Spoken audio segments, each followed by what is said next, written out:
You might have thought this famous Hollywood celebrity was rich. But what if I told you she blew through a $100 million family fortune? Yes, that's right, folks. Perception isn't always reality. It's time for the Margin Matters Minute with Money Man Jason Brown. All right, everybody, welcome back to the channel. Today we are talking about fake rich people. Yes, that's right, folks. We all get enamored with the Hollywood celebrity types, the famous athletes, the famous actors, actresses, and we just kind of look at them and wish that we were them. We see how much money they have, how much material possessions they have, and we get jealous. I'll admit it. Hey, why can't that be me? Why can't I have $500 million and, see what I can do with it? So today we're talking about how perception is not always reality and how there's a lot of fake rich people out there that might be deceiving us into thinking that they are someone who they actually are not. So today's subject that we're going to be talking about is Lisa Marie Presley. Now, if you don't know who she is the daughter, the only child of Elvis Presley. And if you don't know who Elvis Presley is, please go Google it. Elvis is the king of rock and roll. He's a very famous singer and entertainer. A little bit before my time, but I've heard that he's very, very talented. So Lisa Marie was his only child, his only, heiress, I guess. And she actually recently passed away a few months ago. So all this information has been revealed as a result of her passing. So I'm going to be reading some information from an article from the New York Post that came out after her death. So this is all about her financials, and it's going to be shocking if you aren't, personally aware of her situation. So here we go. The title of this article is called Lisa Marie Presley's Finances Revealed. $92,000 a month in monthly spending, and she was $1 million in debt to the IRS. That's right, folks. She owed $1 million to the IRS at the time of her death, which she passed away in January of 2023, depending on when you're watching this video. So I'm going to read a couple excerpts out of this article. I will link this entire article in the description below if you guys want to check it out for yourself, read the whole thing. So here we go. Lisa Marie Presley owed more than $1 million in taxes at the time of her tragic death, and had squandered an estimated $100 million fortune through a series of ruinous business decisions. So some other things here that are very interesting. So Lisa Marie Presley, she declared $104,000 in monthly earnings from the Elvis Presley Enterprises. So let me back up here. So when Elvis, her father, when he passed away, the fortune, the Elvis Presley family fortune went to her. She was the sole heiress to that family fortune. So that was turned over to her. She inherited, what was estimated over a $100 million, inheritance of family fortune, etc. So she had. She also said, according to financial records upon her death, she said she was making $4,361 a month as an employee of Graceland, which is the Memphis mansion where Elvis lived. They turned it into kind of like I don't know if it was an amusement park, or they turned it into a destination place where people can go visit, and they made a lot of money off of that. So let's see. So it said Lisa Marie, what she spent monthly was enormous, and that she was unable to save any of her income. So she said, let's see, the mother of four said she had a whopping $92,000 a month in monthly expenses, including $23,500 for rent and $1,708 for a Maserati sports car payment. So those were some of her expenses. And it says, the grim financial situation signified a downfall for the rocker, who inherited an estimated $100 million fortune three decades earlier. I believe she was 25 years old around that time when she inherited that family fortune when her father died. So let's see. Let's go on a couple other interesting notes. So what happened? So actually, she ended up selling in 2005. Lisa Marie sold 85% stake of Elvis Presley Enterprises. So she actually sold off almost all of her family fortune inheritance because she was in so much debt, personal debt that she was trying to get out of. So it was estimated in 2019. This was an article in 2019. I think this was according to one of her lawyers or a lawyer that handled some of this stuff. He said the deal that she made, that deal to sell off an 85% stake, cleared up over $20 million in debts that Lisa Marie had incurred. It also claimed that it had netted Lisa Marie over $40 million in cash and a multi-million-dollar income stream, most of which she managed to squander, unfortunately.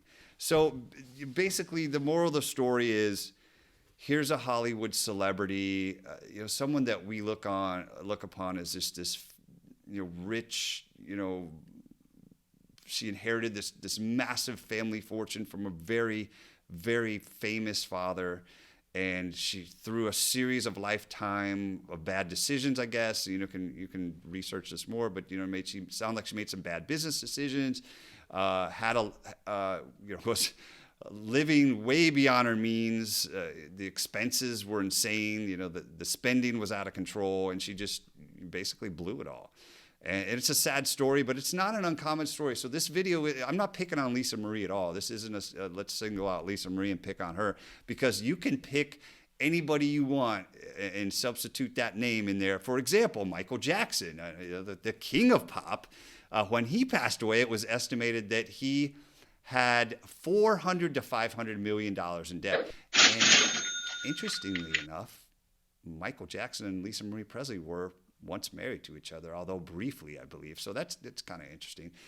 So another one, Mike Tyson, the famous boxer. Everybody knows Mike Tyson, very famous boxer, perhaps maybe the greatest boxer of all time, depending on who you ask. Mike Tyson admitted himself that he blew through over $500 million in earnings over, I think it was over a 15-year period, just from all the money that he earned from boxing, maybe in endorsements and stuff. $500 million blown. Now, this is very difficult for the common person like you and I to understand. How could this possibly happen? How could someone blow through 100 million, 500 million, 400 million? We can't even wrap our minds around that kind of money. So how can someone do this? How is it even possible? A couple other examples. You'll see this in the news a lot. The lottery winners, they always go broke. The average lottery winner goes broke within 5 years after they win a large sum of money. And you'll also see the pro athletes. Pro athletes, on average, you see they're making insane amounts of money these days. Some of these guys, $50 million a year. It's unbelievable how much money these guys are making. But on average, 4 years after a pro athlete retires or stops playing, 4 years after a pro athlete stops playing, they're out of money. They're broke. Well, why is that? A lot of this is financial education, financial literacy. These people do not have the knowledge and education, the basic skill set that they need to, take care of their money, manage their money. That's probably the number one biggest problem. But that's a whole nother video, right? I've probably done some videos on that already. But the moral of this story, of this video, is really we get sucked into the comparison trap. And we get on social media and we see all these people. It doesn't have to be rich celebrities. We see people, that they present these lives that they're on vacation all the time. When do these people work? They're always traveling. They're always on vacation. They're always at an exotic place. It always appears that they're, spending lots of money. And you kind of get sucked into this mentality of keeping up with the Joneses, or, hey, we need to go get a new car. We need a bigger house. We need to buy new clothes like everybody else is doing. But again, the moral of this video, perception is not always reality. And instead of asking how much money is that person making, you probably should be asking how much debt is that person in, because that, unfortunately, is the reality of a lot of people's situation. You don't know what's going on behind closed doors. You don't know the real story of these people's finances, like Lisa Marie and Michael Jackson, Mike Tyson, some of these people. It's a facade. So again, don't look to these people for money advice. I guess that's the point of this video. Don't look to these people for money advice.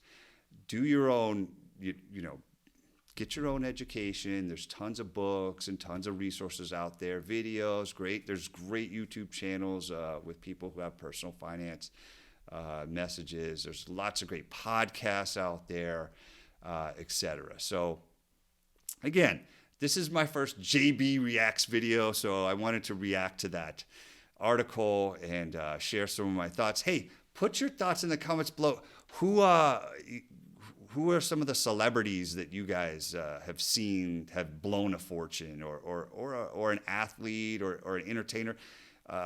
Somebody you saw in the news that just blew a whole bunch of money. Put that in the comments. I'd love to see. There's a lot of examples, but there's a lot to be learned from these examples. Again, I'm not trying to kick someone while they're down. We're just let's look at this person's story. What can be learned from it? So again, there you go. I'll link some articles in the description below. You guys can check those out as well. So until next time, thanks so much for watching.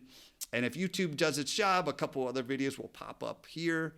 And if you want to check out some other money-related videos, you can do so. And if you want to support me, you can subscribe, you can like, you can comment. All of those things that YouTube likes for you to do. So until next time, this is Jason Brown saying, remember my very favorite saying, it's not the amount of money you make, but the margin that matters the most. See you next time.